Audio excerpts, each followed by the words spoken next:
Hello friends, आज हम आपको भक्ति आंदोलन में संतों की श्रृंखला के अंतर्गत रामानंद के बारे में बताएंगे। संत रामानंद ही वास्तव में उत्तर भारत के प्रथम संत थे जो भक्ति आंदोलन को, भक्ति को दक्षिण भारत से उत्तर भारत लेकर आए। इनका जन्म 1299 में प्रयागराज में कानपुर ब्राह्मण परिवार में होता है और इनकी प्रारंभिक शिक्षा और दीक्षा काशी में संपन्न हुई थी। काशी में जो इनके गुरु थे स्वामी राघवानंद थे। राघवानंद से इन्होंने श्री संप्रदाय की दीक्षा ली। भक्ति मोक्ष का एकमात्र साधन है इनका मानना था और इन्होंने राधा कृष्ण के स्थान पर राम और सीता की भक्ति पर जोर दिया।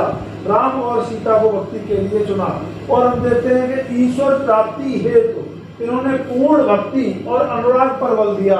ईश्वर के प्रति पूर्ण भक्ति और अनुराग पर बल दिया। इन्होंने ईश्वर को सगुण माना है और ईश्वर की राम के रूप में पूजा की है।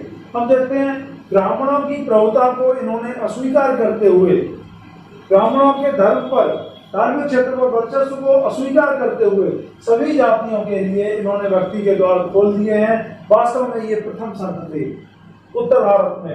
इन्होंने सभी जातियों को, सदस्यों को अपना शिष्य बनाया है और इनके जो प्रमुख शिष्य हैं उनकी संख्या 12 मानी जाती है।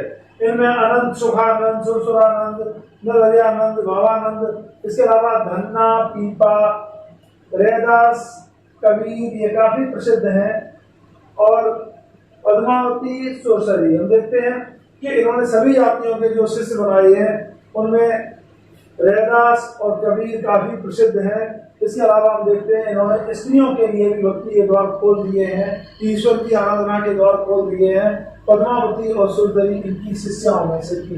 हम देखते हैं कि हिंदी को इन्होंने, ये भारत के हम देखते हैं प्रथम संत हैं जिन्होंने संस्कृत के स्थान पर हिंदी को अपनी उपदेशों की भाषा बनाया और हिंदी को उपदेशों की भाषा बनाने का मतलब था भक्ति को जन जन तक पहुंचाया।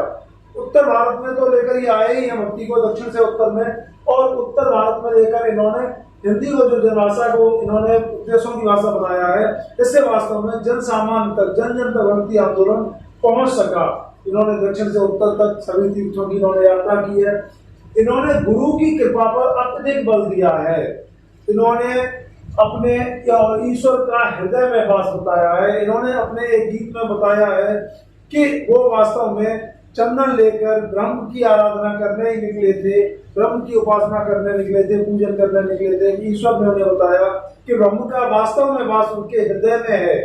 क्योंकि वास्तव में देखा जाए तो जो व्यक्ति है, मनुष्य है, वो ईश्वर के लिए जल की और पाषाण की पूजा करता है और तमाम जगह उसके लिए वेदों में खोजता है ईश्वर को। वास्तव में देखा जाए कि ईश्वर का वास हृदय में है, ये इनके गुरु ने बताया। और इनके जो महान सिद्धांत थे, ईश्वर के प्रति पूर्ण प्रेम और दूसरा है मानव बंधुत्व में विश्वास। इन दोनों से इन्होंने वास्तव में एक लोकप्रिय, एक जनभावना को संतुष्ट किया और सही मायने में इन्होंने क्या किया है, इनके संप्रदाय को रामानंदी संप्रदाय के जाना जाता है, इनके अनुयायियों को। इसके अलावा उत्तर का जो चिंतन दर्शन था योग और ज्ञान का, और दक्षिण का जो चिंतन दर्शन था पूर्ण समर्पण का, प्रपत्ति का, इन दोनों को के बीच में इन्होंने एक समन्वय स्थापित किया है। और समन्वय स्थापित करने के साथ ही दोनों को स्वीकार किया, समन्वय स्थापित किया, इस अर्थात इनके अंदर एक समन्वय की भावना थी। और हम देखते हैं कि विभिन्न धार्मिक संप्रदायों के विचारों को इन्होंने ग्रहण किया है और ग्रहण करने के बाद देखते हैं प्रेम और भक्ति को जीवंत बनाया है। इनका मानना था कि जात पात पूछे नहीं कोई, हरि को भजे सो हरि को होई। ये इस विचार में विश्वास रखते थे और इनके जो अनुयायी थे, इनकी मृत्यु के बाद क्या होता है, 2 भागों में इनके अनुयायी विभाजित हो जाते हैं।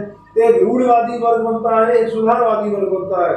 रूढ़िवादी वर्ग का प्रतिनिधित्व करते हुए हमें तो स्वामी तुलसीदास जी दिखते हैं, जबकि सुधारवादी अनुयायियों का जो वर्ग था उसका प्रतिनिधित्व करते हुए मुझे कबीरदास जी दिखते हैं। और इनका जो एक गीत है वो गुरु ग्रंथ साहिब, आदि ग्रंथ गुरु ग्रंथ साहिब में भी सम्मिलित है। तो हम देखते हैं कि रामानंद का भक्ति आंदोलन में, संपूर्ण भक्ति आंदोलन में, संपूर्ण भारतवर्ष के भक्ति आंदोलन में अत्यधिक महत्वपूर्ण योगदान है और इन्होंने दक्षिण से उत्तर लाए हैं भक्ति को। इसके अलावा इनके जो शिष्य हैं, इनके शिष्यों में भी इनका व्यक्तित्व प्रतिबिंबित होता है।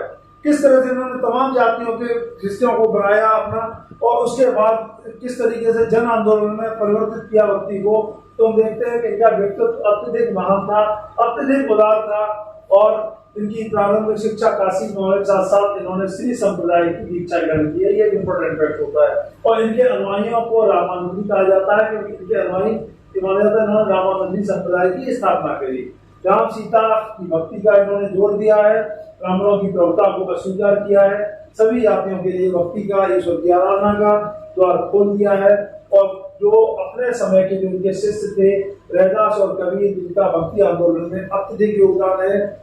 तो इसके अलावा हम देखते हैं कि इन्होंने जो महान सिद्धांत दिए ईश्वर के प्रति पूर्ण समर्पण का, पूर्ण प्रेम का, मानव बंधुत्व का, इनका आज भी काफी सही मायने में आज की डेट में भी इनकी काफी महत्व है। और इसके बाद हम देखते हैं कि भविष्य में हम इसी तरह से रामानंद की जो महत्वपूर्ण संत शिष्य हैं, प्रमुख संत हैं, उनके बारे में भी आपको बताएंगे। तब तक के लिए धन्यवाद।